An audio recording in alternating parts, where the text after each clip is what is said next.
ಆಘಾತಕಾರಿ ಘಟನೆಯೊಂದು ನಡೆದಿದೆ. ಎಲ್ಲಿಂದ ಬರ್ತಾ ಇದೆ ವರದಿ ಅನ್ನುವಂಥದ್ದನ್ನ ನೋಡೋಣ. ಬಂಟ್ವಾಳದ ಪಾಣೆ ಮಂಗಳೂರಿನಲ್ಲೊಂದು ಆಘಾತಕಾರಿ ಘಟನೆ. ಆಟೋ ರಿಕ್ಷಾ ಬೈಕ್ ಮಧ್ಯೆ ಮುಖಾಮುಖಿ ಡಿಕ್ಕಿಯಾಗಿದೆ. ಡಿಕ್ಕಿಯ ರಭಸಕ್ಕೆ ಆಟೋದಲ್ಲಿದ್ದ ಪ್ರಯಾಣಿಕ ದುರ್ಮರಣ ಅಪ್ಪಿದ್ದಾನೆ. ಸಜೀಪನಡು ನಿವಾಸಿ ಮೊಹಮ್ಮದ್ ಅಲ್ತಾಫ್ 19 ವರ್ಷ ಸಾವನ್ನಪ್ಪಿರೋದು. ಗಂಭೀರವಾಗಿ ಗಾಯಗೊಂಡು ಆಸ್ಪತ್ರೆಯಲ್ಲಿ ಈಗ ನಿಧನರಾಗಿದ್ದಾರೆ. ಬಂಟ್ವಾಳದ ಸಜೀಪ ಕಡೆಯಿಂದ ಬಿಸಿ ರೋಡ್ ಕಡೆಗೆ ತೆರಳುತ್ತಾ ಇತ್ತು ಈ ಆಟೋ. ಬಿಸಿ ರೋಡ್ನಿಂದ ಪಾಣೆ ಮಂಗಳೂರು ಕಡೆಗೆ ವೇಗವಾಗಿ ಬರ್ತಾ ಇತ್ತು ಬೈಕ್. ಒಂದು ಕಡೆಗೆ ಆಟೋ ಬೈಕ್ ಮಧ್ಯೆ ಮುಖಾಮುಖಿ ಡಿಕ್ಕಿಯಾಗಿ ಓರ್ವ ಸಾವನ್ನಪ್ಪಿದ್ದಾರೆ.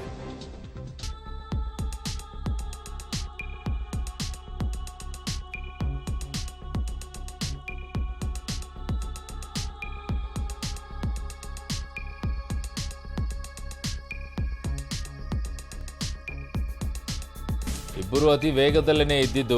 ಆಟೋ ಮತ್ತು ಬೈಕ್ನವರು ಮುಖಾಮುಖಿ ಡಿಕ್ಕಿಯಾಗಿದೆ. ಪೂರ್ಣ ಪ್ರಮಾಣದಲ್ಲೂ ಇಲ್ಲ.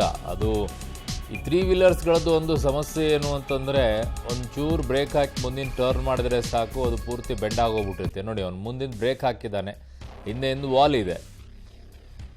ಡಿಕ್ಕಿಯ ರಭಸಕ್ಕೆ ಆಟೋದಲ್ಲಿದ್ದಂಥ ಪ್ರಯಾಣಿಕನೇ ಈಗ ಸಾವನ್ನಪ್ಪ ಹೋಗ್ಬಿಟ್ಟಿದ್ದಾನೆ. 19 ವರ್ಷ. ಅಲ್ಲಿ ಕಾಣಿಸುತ್ತೆ ಅವನು ಹಿಂದೆ ಬಿದ್ದಂಥ ಸಂದರ್ಭದಲ್ಲಿ ಆ ಆಟೋದಲ್ಲಿದ್ದವನು ಕೆಳಗಡೆ ಬೀಳ್ತಾನೆ. ನೋಡಿ, ಅಲ್ಲಿ ಬಿದ್ದ ಮೇಲೆ ಅವನ ಮೇಲೆ ಹತ್ಕೊಂಡು ಹೋಗಿದೆ. ಅದು ನೇರವಾಗಿ ಏಟಾಗಿದೆ.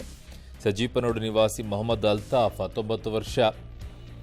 ಗಂಭೀರವಾಗಿ ಗಾಯಗೊಂಡಿದ್ದ. ಅವನನ್ನು ಆಸ್ಪತ್ರೆಗೆ ದಾಖಲು ಮಾಡಿದ್ರು, ಬಟ್ ಅವನು ಸಾವನ್ನಪ್ಪಿದ್ದಾನೆ. ನನ್ನ ಸಹೋದ್ಯೋಗಿ ಈಗ ಸುಖಪಾಲ್ ಪೊಳ್ಳಿ ನನ್ನ ಸಂಪರ್ಕಕ್ಕೆ ಸಿಗ್ತಾ ಇದ್ದಾರೆ. ಸುಖಪಾಲ್, ಇಬ್ಬರು ಕೂಡ ಅತಿ ವೇಗದಿಂದ ಬಂದಿದ್ರು. ಇಲ್ಲಿ ಆಟೋದವರಿಗಿಂತಲೂ ಕೂಡ ಆಟೋದವ್ರದೇ ಮಿಸ್ಟೇಕ್ ಜಾಸ್ತಿ ಕಾಣಿಸ್ತಾ ಇದೆಯಾ ಅಂತ. ಮುಂದಿನ ಬ್ರೇಕ್ ಹಾಕ್ಬಿಟ್ಟಿದ್ದಾರೆ, ಹಿಂದೆ ಪೂರ್ತಿಯಾಗಿ ಟರ್ನ್ ಆಗಿ ಬಿದ್ದಿದೆ ಅಂತ. ಅರುಣು, ಅದೇ ರೀತಿ ಪ್ರಕರಣ ದಾಖಲಾಗಿದೆ. ಅಂದ್ರೆ ಆಟೋ ಚಾಲಕ ಅತಿ ವೇಗ ಮತ್ತು ನಿರ್ಲಕ್ಷ್ಯದಿಂದ ವಾಹನ ಚಾಲನೆ ಮಾಡಿಕೊಂಡು ಬಂದಿದ್ದಾನೆ ಅನ್ನುವಂಥದ್ದು.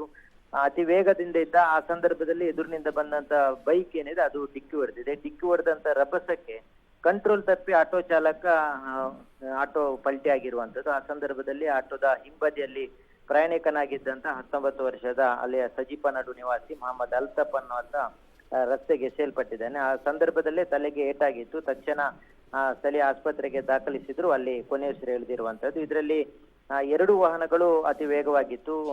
ಬೈಕಲ್ಲೂ ಹಿಂಬದಿ ಸವಾರ ಹೆಲ್ಮೆಟ್ ಧರಿಸದೇ ಇರುವಂತದ್ದನ್ನ ಗಮನಿಸಬಹುದು.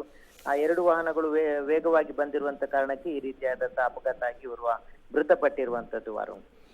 ಓಕೆ, ನಿಮ್ಮೆಲ್ಲ ಮಾಹಿತಿಗೆ ಧನ್ಯವಾದಗಳು ಸುಖಪಾಲ್.